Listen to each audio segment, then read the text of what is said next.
జగన్మోహన్ రెడ్డి గారు ఏదో మాట్లాడుతున్నారు ఇందాం.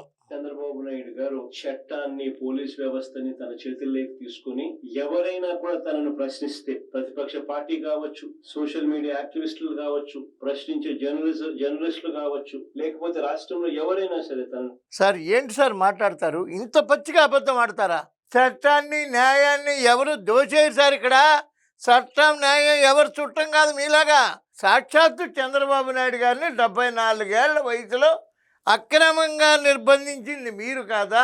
పవన్ కళ్యాణ్ గారిని వైజాగ్ నుంచి హోటల్ నుంచి బయటకు రాకుండా అడ్డుకున్నది మీరు కాదా? నందిగామలో పవన్ కళ్యాణ్ గారిని అడ్డుకున్నది మీది కాదా? బోరుగట్ట అనిల్ లాంటి వ్యక్తి చేత పిచ్చి పిచ్చి మాటలు మాట్లాడించింది, పచ్చి బూతులు మాట్లాడించింది మీరు కాదా? చట్టాన్ని, న్యాయం, చట్టం న్యాయం మీ చుట్టంగా నడిచింది.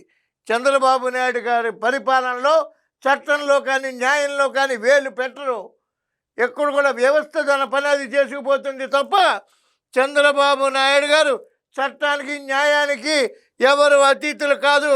అందరూ సమానమే అనే భావన, అభివృద్ధి మీద తప్ప వేరే దృష్టి ఆయనకి లేదు, రాదు. ఆ సమయం కూడా ఆయనకి లేదు.